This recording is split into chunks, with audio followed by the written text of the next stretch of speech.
आके बहुत वधिया लग्या जी। पहले कभी सोचा सीगा जिंदगी च कि पाकिस्तान जाने का मौका मिलू? नहीं पहला नहीं सोचा सीगा ते हुण जदों ਇਹ ਉਪਰਾਲਾ ਹੋਇਆ ਤਾਂ ਅਸੀਂ ਸੋਚਿਆ ਤਾਂ ਸਾਡਾ ਪਹਿਲੀ ਵਾਰ 'ਚ ਹੀ ਵੀਜ਼ਾ ਆ ਗਿਆ ਤੇ ਬਹੁਤ ਖੁਸ਼ੀ ਹੋਈ। कौन कौन आए? ਮੇਰੇ ਹਸਬੰਡ ਨੇ ਤੇ ਵੀਰ ਜੀ ਨੇ ਤੇ ਮੇਰਾ ਬੇਟਾ ਹੈ। अच्छा की हाल चाल है ਤੁਹਾਡਾ? ਜੀ ਬਹੁਤ ਵਧੀਆ ਕਿ ਤੁਹਾਨੂੰ कैसा लगे ਇੱਥੇ ਆ ਕੇ? ਜੀ ਬਹੁਤ ਵਧੀਆ पाकिस्तान कैसा लग रहा है? ਜੀ ਬਹੁਤ ਵਧੀਆ अच्छा ਤੇ ਕੀ ਦੇਖਣਾ ਇੱਥੇ? ਸਾਰੇ ਗੁਰਦੁਆਰਾ अच्छा पाकिस्तान भी देखना, लाहौर भी देखना, लाहौर भी देखना।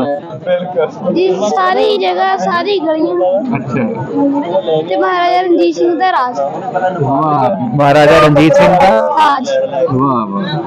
ਤੇ ਪਹਿਲੇ ਸੁਣਿਆ ਹੋਇਆ ਮਹਾਰਾਜਾ ਰਣਜੀਤ ਸਿੰਘ ਦਾ? ਕੀ ਸੁਣਿਆ ਹੋਇਆ ਦੱਸੋ? ਵੀ ਉਹਨਾਂ ਨੇ 40 ਸਾਲ ਰਾਜ ਕੀਤਾ ਉਰੇ ਪਾਕਿਸਤਾਨ ਦੀ ਧਰਤੀ ਤੇ। ਉਸ ਤੋਂ ਬਾਅਦ ਸਰਕਾਰਾਂ ਨੇ ਪਾਕਿਸਤਾਨ ਤੇ ਪੰਜਾਬ ਨੂੰ ਅਲੱਗ ਕਰ ਦਿੱਤਾ। ਅੱਛਾ ਤੇ ਤੁਸੀਂ ਦੱਸੋ ਤੁਸੀਂ ਕੀ ਦੇਖਣਾ ਹੈ ਇੱਥੇ? ਅਸੀਂ ਮਹਾਰਾਜਾ ਰਣਜੀਤ ਸਿੰਘ ਦੀ ਵਿਰਾਸਤ ਦੇਖਣੀ ਹੈ ਜੀ। ਸਾਰੇ ਕਿਲੇ ਸਾਹਿਬ, ਕਰਤਾਰਪੁਰ ਸਾਹਿਬ, ਸਾਰੇ ਗੁਰਦੁਆਰਾ ਸਾਹਿਬ ਜੀ। ਅੱਛਾ ਤੇ ਇਥੋਂ ਕੁਝ ਲੈ ਕੇ ਵੀ ਜਾਣਾ? ਹਾਂਜੀ ਲਾਹੌਰ ਤੋਂ ਲਾਹੌਰ ਦੇ ਪਰਾਂਦੇ ਜਿੱਦਾਂ ਖੂਬ ਦੀ ਜੁੱਤੀ। ਅੱਛਾ ਤੇ ਪਾਕਿਸਤਾਨ ਦੇ ਬਾਰੇ ਪਹਿਲੇ ਕੀ ਸੁਣਿਆ ਸੀ ਤੇ ਕਿਹਦਾ ਲੱਗ ਰਿਹਾ ਹੁਣ?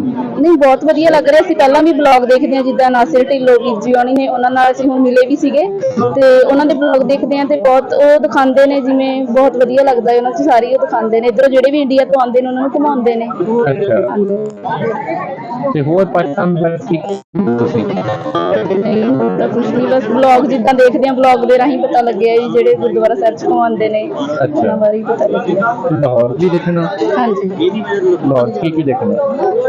ਲਾਹੌਰ ਤਾਂ ਤੇ ਜਿਹੜੀ ਇੱਕ ਗੁਰੇ ਹਵੇਲੀ ਹੈ ਉਹ ਦੇਖਣੀ ਹੈ। ਅੱਛਾ ਹਾਂਜੀ ਤੇ ਲਾਹੌਰ ਦੀਆਂ ਗਲੀਆਂ ਤੇ ਇੱਥੇ ਤੇ ਮਹਾਰਾਜਾ ਰਣਜੀਤ ਸਿੰਘ ਦਾ ਜਿਹੜਾ ਬਣਾਇਆ ਪਾਕਿਸਤਾਨੀ ਫਿਲਮਾਂ ਡਰਾਮੇ ਵੀ ਕਦੀ ਦੇਖੇ? ਨਹੀਂ ਫਿਲਮਾਂ ਡਰਾਮੇ ਨਹੀਂ ਦੇਖੇ।